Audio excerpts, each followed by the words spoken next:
From the National Press Club in Washington, D.C., this is Update One, the club's official podcast.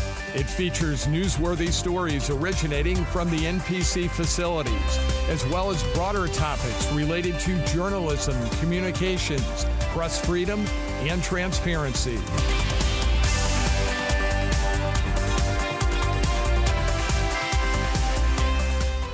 Welcome to another edition of the National Press Club Update One podcast. I'm podcast committee member Lincoln Smith, and with this conversation, we are joined by Mr. Zach Baddorf, co-founder of Military Veterans in Journalism. Welcome, Mr. Zach Baddorf. Thank you so much for having me. I appreciate it. Zach, you are a journalist and filmmaker with over 15 years of experience, having produced award-winning stories in 30 countries to include Syria, Iraq, Ukraine, Afghanistan, Pakistan, the West Bank, Kashmir, as well as the rebel-held territory in Sri Lanka and Burma. Tell us more about your career.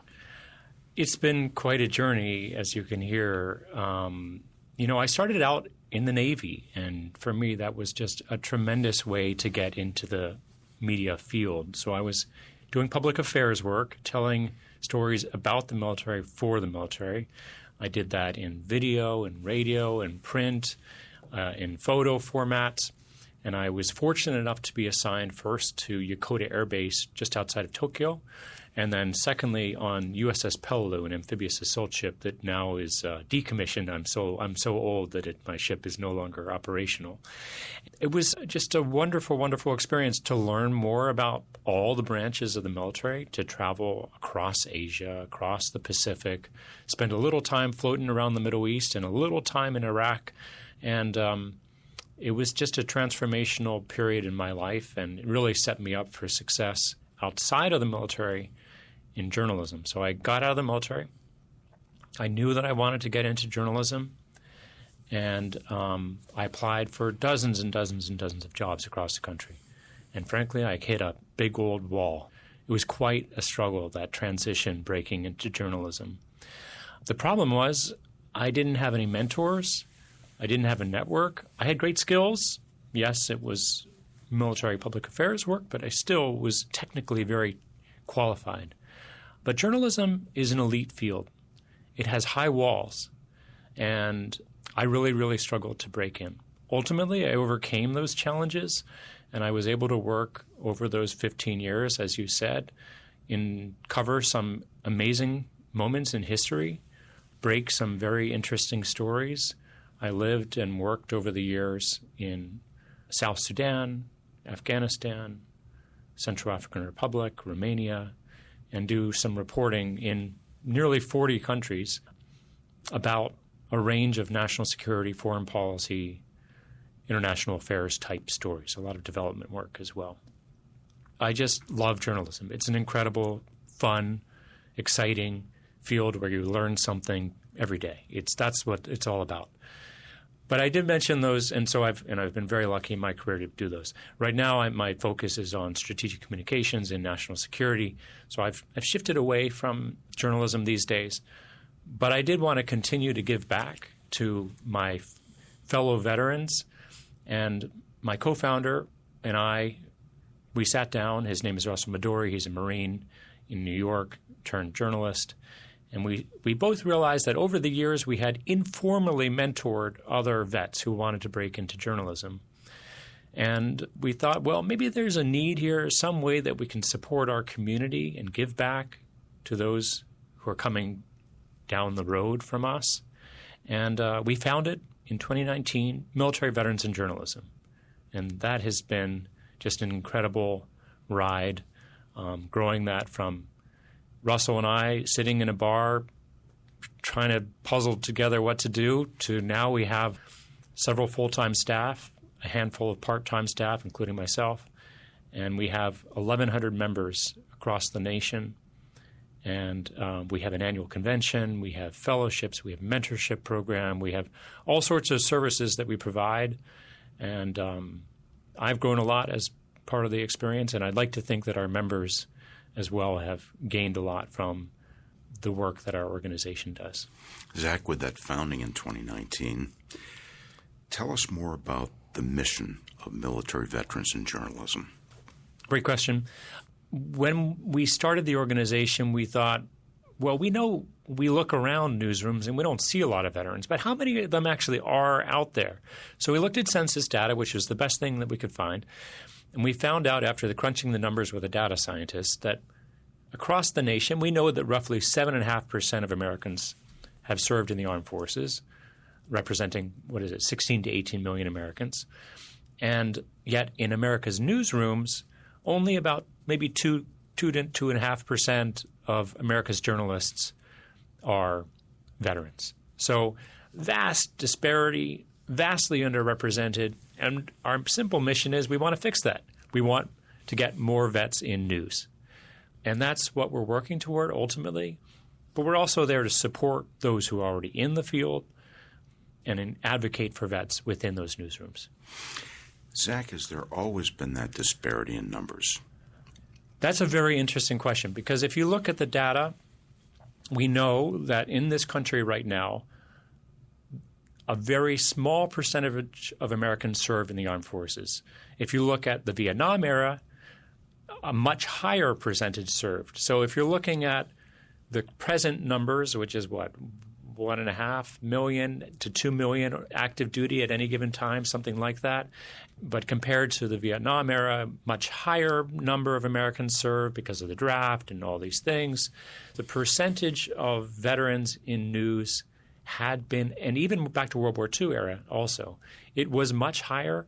And because statistically over time, the percentage of Americans serving has dropped, likewise, the percentage of Americans working in America's newsrooms has also continued to drop. And we also see that the Vietnam-era folks are basically at the retirement age, so they're going to start getting out more. And there's also an interesting data collection challenge here of some veterans don't really identify as veterans. They don't think it's – I mean, yes, they served in the armed forces, but it's not a big part of who they were. So it's – and also – the newsrooms aren't collecting the data. There are voluntary ways that they can ask who has served in the armed forces. But if you look at all the major reports that all of the major news corporations across America, and not even just corporations, but all the major newsrooms, none of them have any statistical data point on the percentage of veterans who are reporters in their newsrooms. So we think that's a major flaw. We're actively working with various nonprofit news organizations to try to collect additional data. And we're also advocating to a range of newsrooms to try to improve their data collection around this. Because you can't know if you're improving if you don't know the baseline. So that you have to have that as a starting base. One other quick point is there are some great efforts out there to hire veterans. NBC, for example, I think they had a number like 10,000 veterans or, there are these great hiring initiatives. However, that includes vets working as a finance manager or an audio engineer or a project manager. Those are great jobs.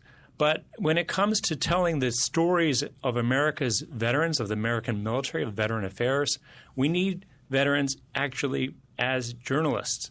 We need them to be in the newsroom influencing editorial. And they are not looking at the statistics, not collecting the data, not actively hiring as much as they should. Thankfully, we've made some progress, but there's a long way to go. The Military Veterans in Journalism website, front page, spotlights, quote, building community, supporting career growth, advocating for vets, end quote.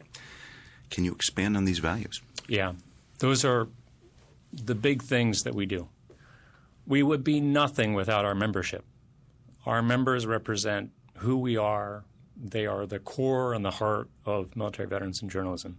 It started with just 2, me and Russell, and now it's 1,100 across the nation.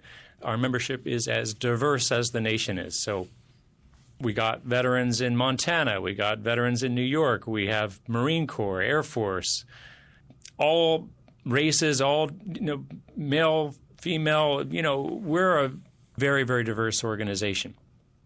The veteran population, those 16, 18 million, whatever it is, number of veterans across the nation is also a cross-section of America. So we want to make sure that we represent that across all the different ways that you can think about diversity.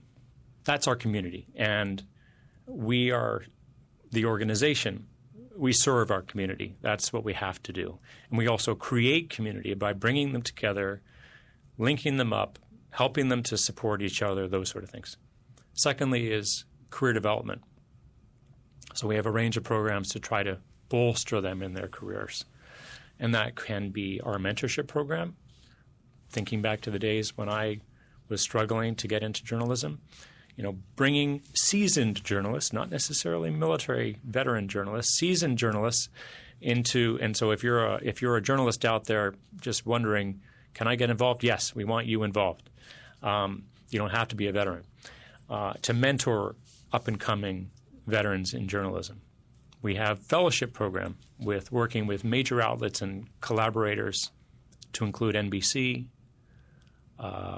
Washington Post, NPR, Texas Tribune, a range of outlets, Hearst, McClatchy. We're very lucky to have some tremendous partners who work with us to provide paid fellowships to veterans to get a foot in the door, to get that first chance, to get started in their careers. We also have unique training. We work with the Poynter Institute, University of Mississippi, other institutions to provide some training opportunities. And we do some web work as well. We have a journalist development series ongoing right now as well. So that's the career development part. The third part that you mentioned there is the advocacy. And that's an incredibly important piece as well because you have to keep pushing. It's part of our job. Otherwise, this is just it's not going to improve. And then let me get back. Why does it matter? Ultimately, if you don't have veterans in America's newsrooms, there's going to be less nuance about military veteran affairs issues. Don't get me wrong. There are some great non-veteran reporters covering military veteran affairs. But having served, knowing the culture, knowing some of the details, even just knowing about the difference between an M16 and whatever, those little things matter. It's good for three different levels. It's good for the veteran to get a job. It's good for the newsroom to have that deeper understanding of the military veteran affairs issues. And then thirdly, of course, it's good for the American news consumer so that they can have better, more nuanced information about what's going on, about what really matters in the military and the Veterans Affairs spectrum. How does a veteran become a member of military veterans in journalism? Very simple. Check out our website, www.mvj.network, or you can just search on Google for military veterans journalism. We're the first thing that pops up. We chose a very self-explanatory name. But I will add, we also have memberships for military spouses, people who are the children of military members. And we have an associate membership as well for non-military members who just want to support the community and be part of it. We don't discriminate. We're open books. We have very minimal membership fees, and we also have waivers for people. I know the economy is all over the place right now. So, we want to ensure that we're open and available to have a range of people taking part in and communicating and collaborating with us. Zach, in that range, indeed, there is the disabled American veteran. And over to disabled veterans, Military Veterans in Journalism offers training sessions on disability coverage best practices. Tell us more about that program. Yeah, we're very fortunate to have a collaboration with the Ford Foundation to create a training program of newsrooms around improving the quality of disability reporting, specifically thinking about disabled vets. And it was designed as a train-the-trainer program. So the way that worked is that we brought in some experts, people who focus on disability training, and then we had a cadre of about 10 reporters who themselves are, I believe most of them were disabled veterans who were also reporters. They did some learning and some thinking, exploring on how to improve the quality of reporting on disability and specifically disabled veterans. And they have some best practices that we've developed. Then they did training elsewhere in about 30 newsrooms across the country. It was a tremendous effort that we did, and if anyone listening is interested in that training, please get in touch. My email is Zach, Z-A-C-K, at mvj.network. So just feel free to email me and ask me. One thing that I think is important to point out here is that we did those trainings in 30 newsrooms, but we emailed and we called and we harangued many, many, many dozens more and told them we are offering free 90-minute training to improve the quality of your reporting. And we mostly heard crickets. And I think that is a telling data point as well. Yes, reporters are busy. I get it. And there's lots of stuff going on. But I think there needs to be more openness amongst America's newsrooms to hearing from veterans, to understanding these details, to welcoming them into the fold. And we're not there yet. There are some newsrooms that have done a tremendous job and are very open and supportive. Again, NBC comes to mind. But, there are others that are just not. And they're not willing to even listen to us. So we have a ways to go. It's an uphill battle. Zach, what are some of the ways organizations can partner with military veterans in journalism? Thank you for that question. There are lots of ways. First of all, again, I would suggest getting in touch, and that's easy to find me on the internet. And we can find ways that make sense for each newsroom. We know that every newsroom has different time and resources available and interests, so we can partner in different ways. But some ways that I would say are most impactful are around the fellowships. The fellowships are typically 6 to 9 months, paid, not exorbitantly, but enough to pay the bills, basically. And those prove tremendously valuable to the veterans in our community, those who are looking to break in.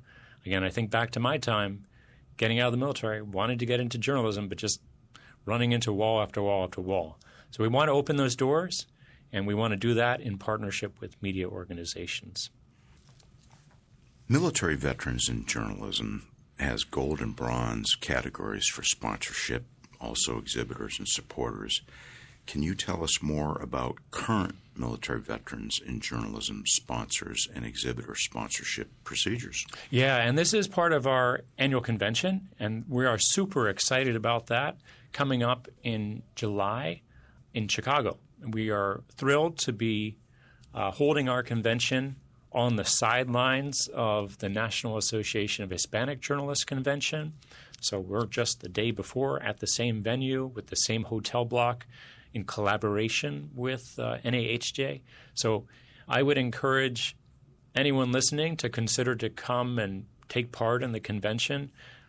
I think it's a $40 fee to attend, and then NAHJ is the next day, and they do a wonderful convention. We've been doing our convention, I think, for 4 years now. We did it in D.C. We did it in Manhattan at the New York Athletic Club overlooking the Central Park, which was exciting and amazing. We did it at the Brooklyn Brewery, and then we had our first one was virtual because it was during the pandemic. So it is always a blast.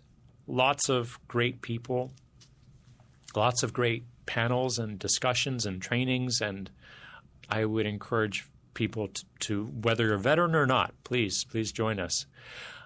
Sponsors, mostly media organizations, but hey, we'll take anybody for the most part. And you're welcome to communicate with us. We have a sponsorship package, different levels, different benefits, different branding, different sorts of ways that we can collaborate. So the best way to learn more on that is just to hit us up. How can a veteran sign on for this convention this year? We have a website, 2025.mvj.network. So just log on and sign up. It's just a few clicks away. Zach, your story is one of struggle, and may it be said you've used it as fuel to form military veterans in journalism. That's right. I didn't used to like to talk about the challenges that I went through, but I would like to think that it can inspire people, that it can explain why MVJ has to exist, and that it can motivate people to support our work, collaborate, and help us to build the community of military veterans in journalism. In closing, any further information you would like to provide us about military veterans in journalism?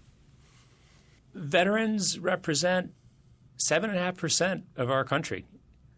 If you look, there are veterans all around you. You just don't know for the most part. And so we need to have their stories heard. We need to give them a voice.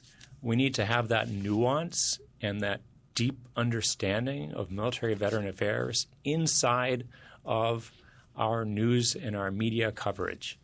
And so let's do that together. Mr. Zach Baddorf, co-founder of the Military Veterans in Journalism, thank you for joining us on the National Press Club Update 1 podcast. Thanks for having me. You have been listening to Update 1, the official podcast of the National Press Club, the world's leading professional organization for journalists and a vigorous advocate of press freedom worldwide.